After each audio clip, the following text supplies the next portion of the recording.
Assalamualaikum, halo teman-teman, kembali lagi di Komentar Edukasi. Jadi di sini kita akan ngebahas apa sih itu komet. Di sini kita udah kedatangan pembina jurnal. Boleh kenalan dulu Bapak? Oh boleh. Halo teman-teman. Perkenalkan, nama saya Bayu Ananda. Saya adalah guru bahasa Indonesia di SMK Kaula Indonesia. Terus saya juga selaku pembina ekstrakurikuler jurnalistik yang namanya jurnalistik Triadio ya, bener ya? Benar Pak. Oke. Nah, di sini kita bakal ngebahas tentang apa sih itu komet. Bener? Benar Pak. Ya. Jadi langsung aja ya Pak. Boleh. Saya mau nanya Pak, apa sih itu komet?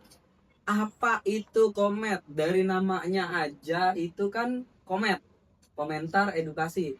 Jadi saya mau membuat konten yang mengedukasi banyak teman-teman seumuran kalian.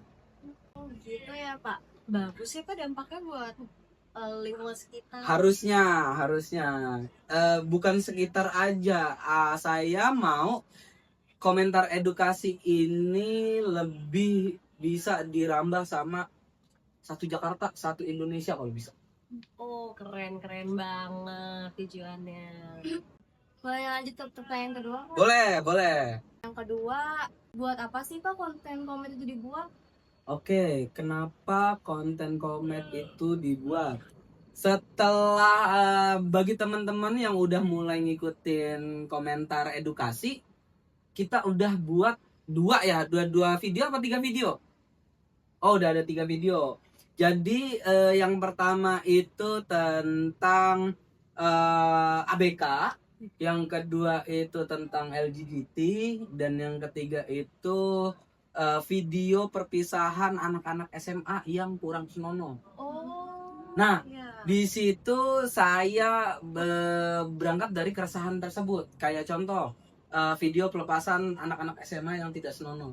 Saya sebagai pendidik, saya kurang srek lah melihat yang seumuran kalian ngebuat video yang kurang baik, kurang pantas ibaratnya.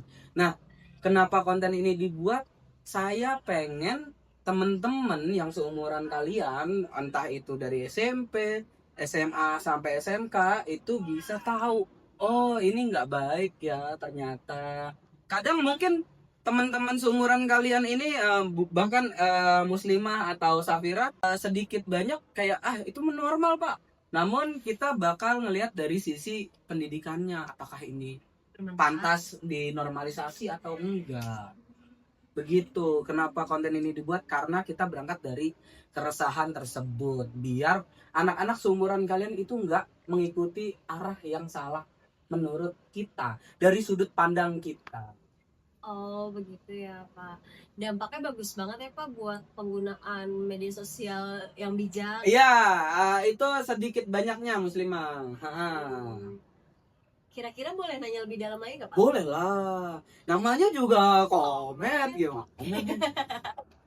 Saya mau nanya Pak, bagaimana sih Pak proses konten komet itu dibuat? Oke, kalau prosesnya ya. Jadi kita biasanya brainstorming dulu.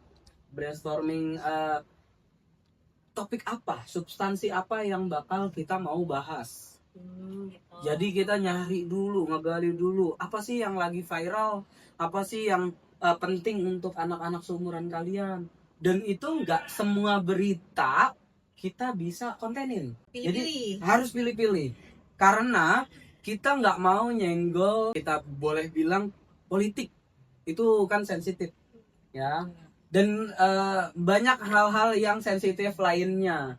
Jadi kita brainstorming, kita nyari topik, kita nyari substansi yang kira-kira cocok untuk pembahasannya. Setelah kita udah nemu materinya, kita siapin materinya. Apa yang bakal kita Jelasin. kasih ke konten tersebut. Setelah selesai syuting, ibaratnya syuting ya. Setelah selesai syuting itu ada masuk ke fase editing ya. Editingnya ada Reva, ada tim konten lah. Kalian bisa lihat siapa aja di jurnalistik di YouTube ini. Cakep.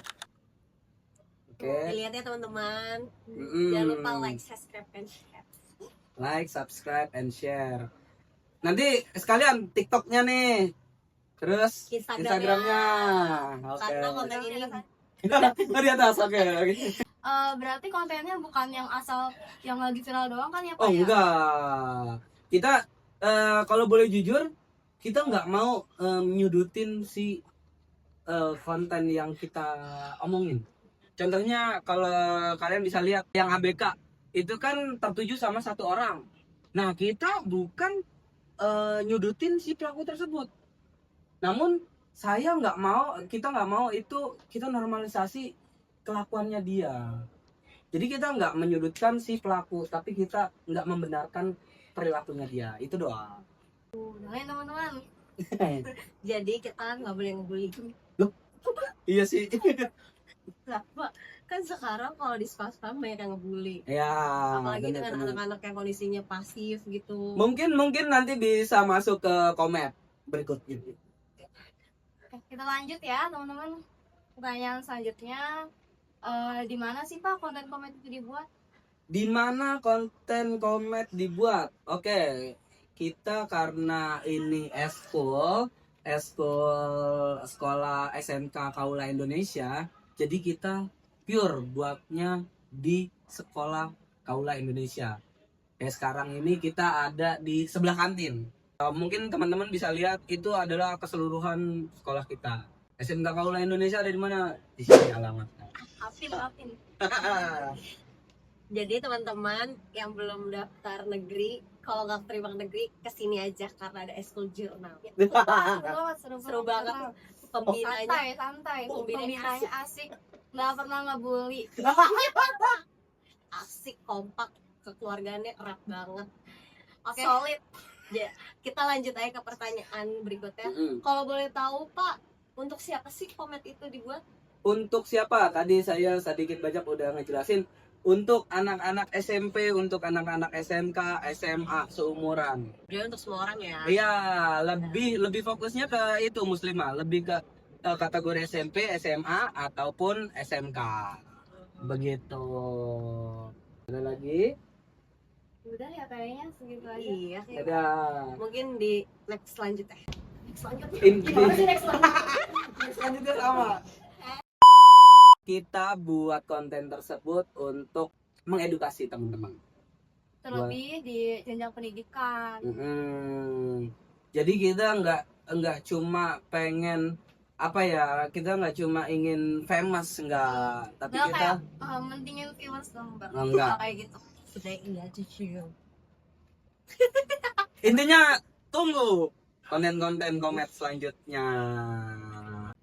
Jadi teman-teman, kesimpulan yang bisa kita ambil dari penjelasan Pak Bayu tadi, komet itu dibuat untuk membuka sudut pandang baru buat teman-teman yang seumuran dengan kita, mencakup hal-hal yang sudah dijelasin Pak Bayu tadi. Tunggu konten-konten selanjutnya dari kita ya.